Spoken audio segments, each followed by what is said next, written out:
Assalamu alaikum guys. Hello. Welcome to Computer Science Information Technology channel. So how are you guys? I hope you are fine. And today we are going to input any number and print day of week by switch case statement. जैसा कि आप जानते हैं कि हम switch के statements कर रहे थे और उसके जिस तरह हमने इफ़ एल्स स्टेटमेंट्स के ऊपर बहुत सारी एग्जांपल्स की थी, तो इसी तरह हम आज क्या करेंगे कि आज हम स्विच के स्टेटमेंट्स पे भी एग्जांपल्स ही शुरू कर रहे हैं। तो इस पे भी हम 3 4 5 प्रोग्राम करेंगे जो कि मशहूर होते हैं, और इस प्रोग्राम को करने के दौरान ही आपको स्विच स्टेटमेंट की समझ आ जाएगी। तो मैंने आपके लिए एक अलग से पेज पे साइट पे लिखा हो गया आज हम कौन सा प्रोग्राम कर रहे हैं, input any number and print day of week.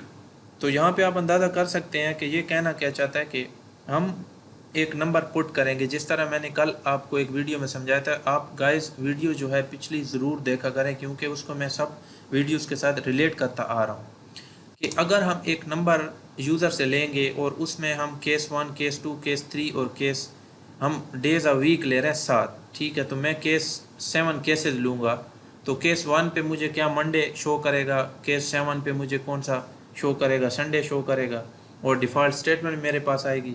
तो किसी टाइम ज़ाय किए बगैर मैं स्टार्ट होता हूँ, जैसा कि आप देख सकते हैं।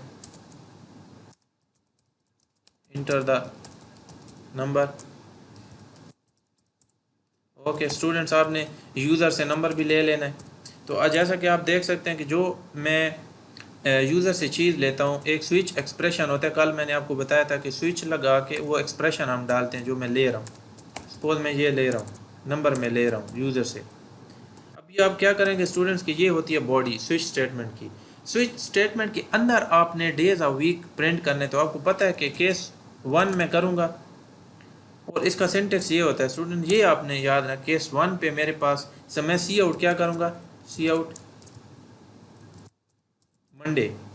तो मेरे पास केस 1 पे मंडे का मंडे आता है। तो जैसा कि आप देख सकते हैं कि इस स्टेटमेंट के नीचे मैं ब्रेक लगाऊंगा, ये मस्ट होता है स्टूडेंट। जब आपका ये केस हो गया केस 1, तो आपको पता है कि जब मैं यूज़र को वैल्यू 1 दूंगा तो मुझे मंडे शो करवाएगा और ब्रेक कर देगा, ब्रेक नहीं करेगा क्योंकि मुझे एक स्टेटमेंट मंडे मिल गई। अगर आप स्टूडेंट देंगे कि 2, तो 1 केस को ब्रेक करके मुझे क्या करेगा कि वो केस 2 पे ले जाएगा। जिस तरह मैं क्या करता हूँ कि केस 2, आप यहाँ पे देखो, लिखो कि केस 2 पे हमारे पास कौन सा दिन होता है, ट्यूसडे होता है, और इसको ब्रेक भी कर दो भाई। ओके, ब्रेक कर दिया इसने। स्टूडेंट आप देख रहे हैं कि हमारे पास वीक में कितने डेज होते हैं, 7 दिन होते हैं। कॉपी करो, इसी तरह कॉपी करो टाइम ज़ाय किए बगैर। लॉजिक बस आपको समझ आ गई, लॉजिक मुझे जितना लगता है समझ आ गई आपको। आप देखें स्टूडेंट्स के केस 2 था, ओके, ट्यूसडे हो गया, और यहाँ पे मैं केस 3 दूंगा, और यहाँ पे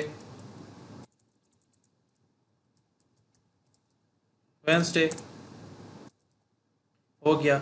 और स्टूडेंट यहाँ पे मेरा केस 4 हो गया, और केस 4 पे कौन सा मेरे पास दिन आएगा, थर्सडे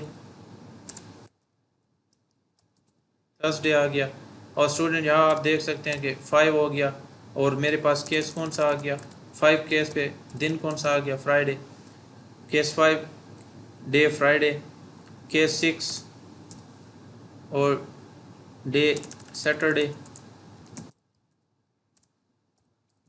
ओके, और ब्रेक कर दिया। और केस 7 पे मेरा गाइस कौन सा आएगा, केस 7 पे एक संडे रहता है। तो सी आउट करो, सिंपल क्या लिखो, संडे, और ब्रेक कर दो गाइस। ब्रेक कर दिया आपने। आखिर में मैंने आपको ये भी बताया था कि स्विच स्टेटमेंट में जब हमारे इन 7 केसेस में से कोई केस नहीं मिलता, तो आप क्या करोगे, यहाँ पे एक डिफ़ॉल्ट स्टेटमेंट ज़रूर देनी होती है कि इन केसेस में मेरे पास कुछ भी नहीं है। तो आप यहाँ पे एक ये दोगे, सी आउट करोगे, डिफ़ॉल्ट स्टेटमेंट करोगे कि इनवैलिड इनपुट आप दे दोगे, ओके, और यहाँ पे आप इसको एग्ज़िट कर दोगे।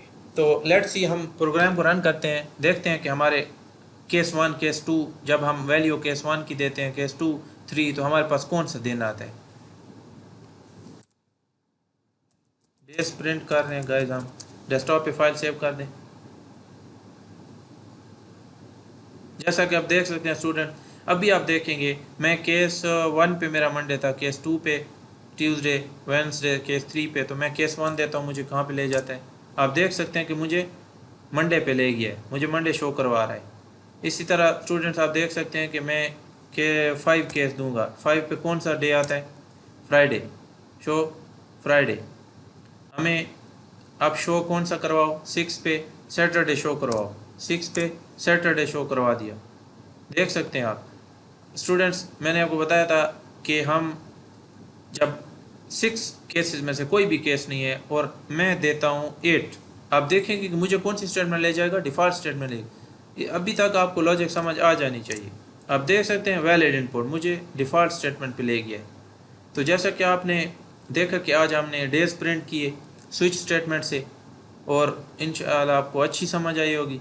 देखते जाएं केस 1 केस 2, लॉजिक आपको समझ आ गई स्टूडेंट कि मैंने एक नंबर लिया, इंटर द नंबर किया और नंबर को मैंने यूज़र से ले लिया। स्विच एक्सप्रेशन के अंदर आपको देख सकते हैं कि स्विच स्टेटमेंट और उसका एक्सप्रेशन, कल मैंने आपको एक फ्लो चार्ट के मुताबिक भी समझाया था कि आप जब केस डालते हो, आपका केस मैच कर जाता है तो आपको दे दो वो वाली स्टेटमेंट, और अगर आपका केस मैच नहीं करता तो आप ब्रेक कर दो। यहाँ पे मेरा केस 1 पे मैंने स्टूडेंट 1 जब दिया था मुझे मिल गया। सपोज़ कि मैंने केस 1 दिया और मुझे ना मिलता तो ब्रेक कर देता, मैंने केस 2 देना था, मैंने दे दिया 2, तो मुझे इस चीज़ को ब्रेक करके मेरा केस 2 मिल गया, 2 दिया मुझे यहाँ पे ले आया, मुझे ट्यूसडे दे दिया।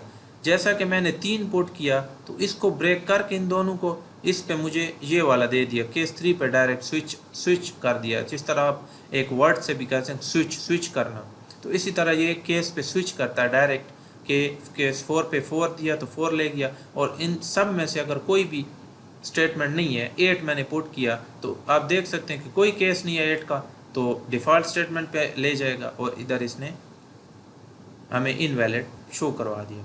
तो इंशाल्लाह उम्मीद है कि आपको समझ आई होगी। चैनल को लाइक और सब्सक्राइब करें। इंशाल्लाह नेक्स्ट वीडियो मिलते हैं इसी स्विच स्टेटमेंट कुछ प्रोग्राम के साथ।